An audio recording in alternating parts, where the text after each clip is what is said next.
Hello दोस्तों, नमस्कार दोस्तों, स्वागत है आप सभी का ऑनलाइन अड्डा फॉर स्टडी यूट्यूब चैनल पर। इस वीडियो में हम बात कर रहे हैं एक बड़ी और लेटेस्ट अपडेट के बारे में, जो कि संबंधित है 69,000 शिक्षक भर्ती को लेकर। 69,000 शिक्षक भर्ती के बारे में एक और नए फॉर्मूले के बारे में। जैसा कि दोस्तों आप जानते हैं, जब से डबल बेंच के माध्यम से आदेश दिया गया, उसके बाद से 69,000 शिक्षक भर्ती को लेकर एक के बाद एक बड़ी अपडेट सामने निकल कर आ रही है। और ये अपडेट सभी अभ्यर्थियों के लिए बेहद महत्वपूर्ण है, चाहे वो 69,000 शिक्षक भर्ती में जनरल अभ्यर्थी हैं या ओबीसी अभ्यर्थी हैं या एससी अभ्यर्थी हैं या उत्तर कुंजी की वजह से बॉर्डर लाइन वाले अभ्यर्थियों की बात कर ली जाए, या किसी भी कैटेगरी के अभ्यर्थी जो आरक्षण से प्रभावित हैं या उत्तर कुंजी से। डिटेल में बात करेंगे। चैनल को सब्सक्राइब करके बेल आइकन को दबा लें और वीडियो को लाइक कर दें, जिससे कि आपको रियल ऑथेंटिक जानकारी ऑनलाइन अड्डा फॉर स्टडी यूट्यूब चैनल के माध्यम से मिलती रहे।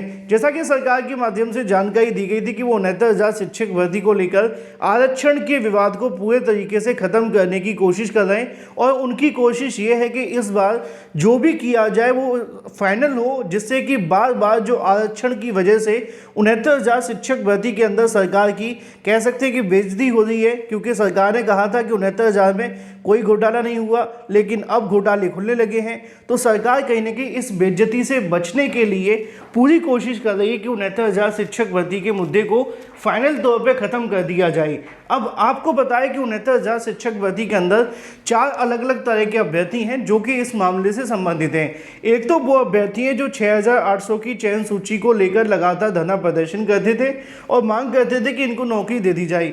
सरकार ने चयन सूची भी जारी कर दी थी, लेकिन उनको नौकरी नहीं मिली। एक वो अभ्यर्थी है जो 69,000 के आरक्षण को लेकर लगातार हाई कोर्ट से लेकर डबल बेंच तक उन्होंने लड़ाई लड़ी। पिछले 4 सालों से कोर्ट में लड़ रहे, और सबसे पहले कहीं ना कहीं कोर्ट में जाकर के सिंगल बेंच और डबल बेंच में इस मामले पर सुनवाई भी देखने के लिए मिली। लेकिन मुद्दे की और महत्वपूर्ण बात यहाँ पर सबसे ज़्यादा ये देखने के लिए मिल रही है कि 69,000 शिक्षक भर्ती के अंदर सरकार यानी कि उत्तर प्रदेश की योगी सरकार और छात्रों के बीच में एक समझौते प्रस्ताव के बारे में जानकारी निकल कर सामने आ रही है, जिसको सुनने के बाद जो ओबीसी एससी के अभ्यर्थी हैं वो खुद ओबीसी एससी के अभ्यर्थियों के ऊपर ही आरोप लगाएंगे। क्योंकि ये जो मामला देखने के लिए मिला है वो है ही कुछ ऐसा कि यहाँ पे अभ्यर्थियों के माध्यम से एक नया प्रस्ताव सामने रखा गया है। पहले इसको समझ लेते हैं, फिर इस पे बात कर लेते हैं।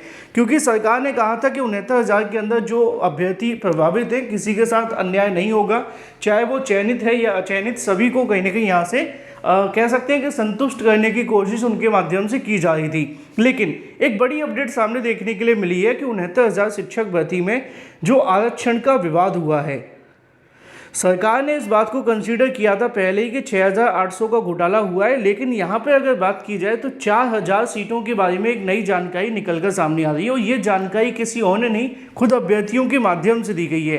ये आज ही का न्यूज़पेपर है, थोड़ा सा इसको ध्यान से पढ़ने की आपको आवश्यकता है कि ये मामला है क्या।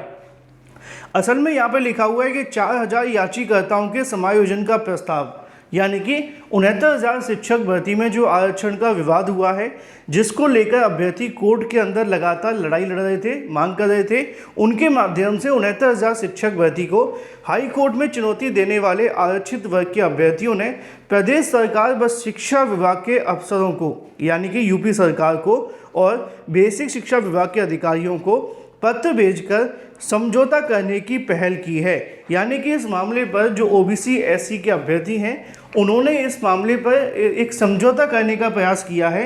ये समझौता काफ़ी महत्वपूर्ण भी है, क्योंकि अगर ये समझौता हो जाता है तो आप जानते हैं कि इन अभ्यर्थियों को तो नौकरी मिल जाएगी, लेकिन जो आरक्षण की वजह से और अभ्यर्थियों को नौकरी मिलने वाली थी, कहीं ऐसा ना हो कि वो बाहर हो जाए। क्योंकि अभी ये कंफर्म नहीं है कि घोटाला कितने सीटों पे अभी सरकार मानेगी। 6,800 पिछड़ा वर्ग आयोग ने माना था, सरकार ने पहले माना था। हो सकता है कि सीटों की संख्या और बढ़ जाए, या हो सकता है सीटें कहीं घटा ना दें, क्योंकि अभ्यर्थियों ने तो 4,000 की मांग करना शुरू कर दी है। अब इसको थोड़ा ध्यान से सुनिए। संयुक्त मोर्चा के प्रदेश अध्यक्ष के माध्यम से यहाँ पर मांग रखी गई है, दावा किया गया है कि भर्ती में 4,000 याचिकाकर्ताओं को समायोजित कर दिया जाए तो चयनितों को हटाने की आवश्यकता नहीं पड़ेगी। नेताओं की ओर से जारी की गई विज्ञप्ति में लिखा हुआ है कि शुक्रवार को आरक्षण पीड़ित अभ्यर्थियों ने प्रमुख सचिव, बेसिक शिक्षा सचिव डॉक्टर M.K. सुंदरम, महानिदेशक कंचन वर्मा, बेसिक शिक्षा सचिव सुरेंद्र तिवारी और बेसिक शिक्षा मंत्री संदीप सिंह व मुख्यमंत्री कार्यालय, इन तमाम अधिकारी और सरकार के उच्च अधिकारी या सरकार के उच्च पदस्थ जो यहाँ पे मंत्री विधायक हैं उनके सामने पत्र भेज करके जानकारी दी गई है कि 69,000 शिक्षक भर्ती के अंदर जो आरक्षण का घोटाला हुआ है, अगर आप चाहते हैं इस मामले पर समझौता करना तो जो 69,000 शिक्षक भर्ती के अंदर आरक्षण पीड़ित अभ्यर्थी हैं उन सभी अभ्यर्थियों में से सिर्फ 4,000 अभ्यर्थियों को याची लाभ देते हुए इन अभ्यर्थियों को नौकरी दे दी जाए। आगे देखने के लिए मिलेगा, यहाँ पे लिखा है कि ओएसडी श्रवण कुमार बघेल को पत्र भेजकर ईमेल व व्हाट्सएप के माध्यम से भेजा है। वे भर्ती में आरक्षण घोटाले की लड़ाई 4 साल से लड़ रहे हैं और आखिरकार उन्हें 13 अगस्त को न्याय मिला है। हाई कोर्ट ने प्रदेश सरकार को शिक्षक भर्ती के लिए 1 जून 2020 को जारी की गई चयन सूची को रद्द करते हुए दोबारा से बनाए जाने को लेकर कहा गया था और इसमें यह भी चीज़ देखने के लिए मिली थी कि ऐसी स्थिति में हजारों की संख्या में चयनित अभ्यर्थी शिक्षक भर्ती से बाहर होंगे। सरकार व बेसिक शिक्षा विभाग के अधिकारी चाहें तो हाई कोर्ट में, ध्यान से सुनिए, अगर हाई कोर्ट में वो चाहें तो केस लड़ने वाली टीम विवादित मामले पर समझौता कर सकती है और सरकार को समझौता करने के लिए 10 दिन का समय भी दिया गया है। विज्ञप्ति में लिखा है कि वह चाहते हैं कि किसी भी वर्ग का अहित ना हो, यानी कि किसी भी अभ्यर्थी का नुकसान ना हो। ऐसी स्थिति में हाई कोर्ट में लगभग 4,000 आरक्षण पीड़ित याचिकाकर्ताओं को समायोजित करके मामले का पट्टाक्षेप किया जा सकता है। सरकार यदि समझौता नहीं करती है तो प्रकरण सुप्रीम कोर्ट जाएगा। इससे बचने के लिए विवादित मामले का सरकार समझौता कर बीच का रास्ता निकाल सकती है। तो भाई बड़ी और ब्रेकिंग न्यूज़ आप सभी के सामने निकल कर आ रही है 69,000 शिक्षक भर्ती को लेकर। एक तरफ अभ्यर्थी इस बात को लेकर दावा करते हैं कि 69,000 में 19,000 सीटों का घोटाला हुआ है। दूसरी तरफ पिछड़ा वर्ग आयोग 6,800 की चयन सूची को यहाँ पर मान्य कर देता है कि इन अभ्यर्थियों को नौकरी दी जाए। तीसरी तरफ ये अभ्यर्थी चाहते हैं कि याचिकाकर्ताओं को समायोजित कर दिया जाए और मामले को यहीं पे ख़त्म कर दिया जाए। तो क्या ये मामला यहीं पे ख़त्म हो जाएगा, क्योंकि फिर कुछ अभ्यर्थी चले जाएंगे कोर्ट, और अगर चले गए तो मामला फिर से फंस सकता है। तो 69,000 शिक्षक भर्ती के अंदर एक नया फॉर्मूला आपके सामने निकल कर आ गया है और ये फॉर्मूला किसी और ने नहीं, ओबीसी एससी के जो केस करता है उनके माध्यम से किया गया है। अगर ये 4,000 को ही नौकरी देते हैं और मान लो कि घोटाला सिर्फ 6,800 का ही हुआ है, तो निश्चित तौर पे लगभग 2,800 ऐसे अभ्यर्थी होंगे जो इन्हीं ओबीसी एससी के ही कह सकते हैं कि उनके साथ के होंगे और इनको फिर बाहर बैठना पड़ेगा। ये निश्चित तौर पर ओबीसी एससी के अभ्यर्थियों का अपने ही ओबीसी एससी अभ्यर्थियों के साथ कहीं धोखा तो नहीं हो गया, क्योंकि निश्चित तौर पे एक बात तो सत्य है कि 69,000 में घोटाला हुआ है। सरकार ने मान भी लिया है 6,800 को लेकर, सरकार अध्ययन भी कर रही है। अब सब कुछ सही चल रहा है तो यहाँ पे जो छात्रों के माध्यम से समझौता रखा गया है, ये समझौता कहीं ना कहीं बहुत सारी चीज़ें दर्शाता है कि इस मामले को लेकर वो चाहते हैं कि जल्द से जल्द हमें नौकरी मिल जाए और बाद में जो होगा वो देखा जाएगा। यानी कि एक बार फिर से कहीं ना कहीं सरकार अगर इस समझौते को मान लेती है तो निश्चित तौर पे कहीं ना कहीं मामला ख़त्म होने के बजाय और ज़्यादा फंस सकता है। बाकी आप जितने भी अभ्यर्थी इस वीडियो को देखें हैं ओबीसी एससी के, आप लोग कमेंट करके बताइए कि ये मामला जो समझौते को लेकर पेश किया गया है शिक्षा मंत्री को, मुख्यमंत्री को और बेसिक शिक्षा विभाग के तमाम आला अधिकारियों को, क्या ये सही है या नहीं। अगर ये सही है, अगर आप लोग सहमत हैं तो अच्छी चीज़ है, क्योंकि मेरा काम तो आपको सिर्फ जानकारी देना है जो आपके सामने मैंने रख दी है कि जो अभ्यर्थियों ने यहाँ पे अपना प्रस्ताव पेश किया है। लेकिन एक चीज़ तो कन्फर्म है कि अगर इस प्रस्ताव को माना जाता है तो नुकसान किसको होगा।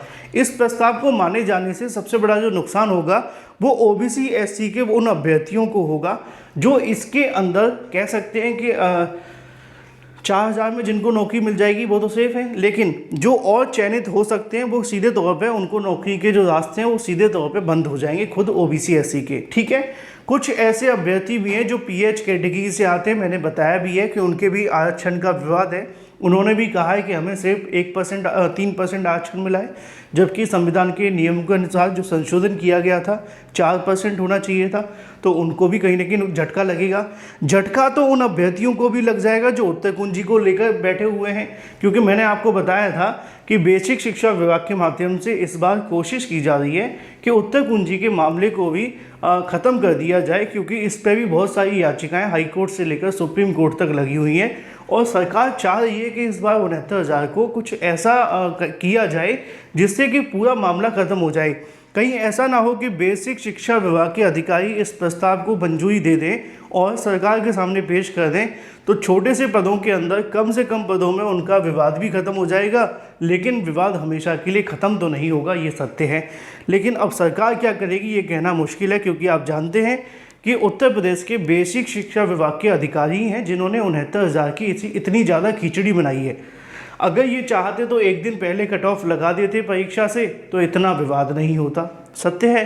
दूसरा ये होता कि अगर वो इस मामले पर चयन सूची बनाते समय चीज़ों को सही तरीके से एनालाइज कर लेते तो विवाद नहीं होता।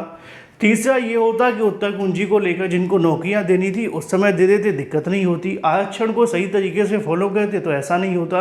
तो बहुत सारी चीज़ें हैं कि जो हमारे अधिकारी जल्दीबाजी में डिसीजन ले लेते हैं और उनके दूरगामी परिणाम बहुत बुरे होते हैं। अब 69,000 को लेकर सरकार और छात्रों के बीच ये समझौता कुछ ऐसा ही होता दिख रहा है। बाकी इस पर आपकी राय क्या है वो महत्वपूर्ण है।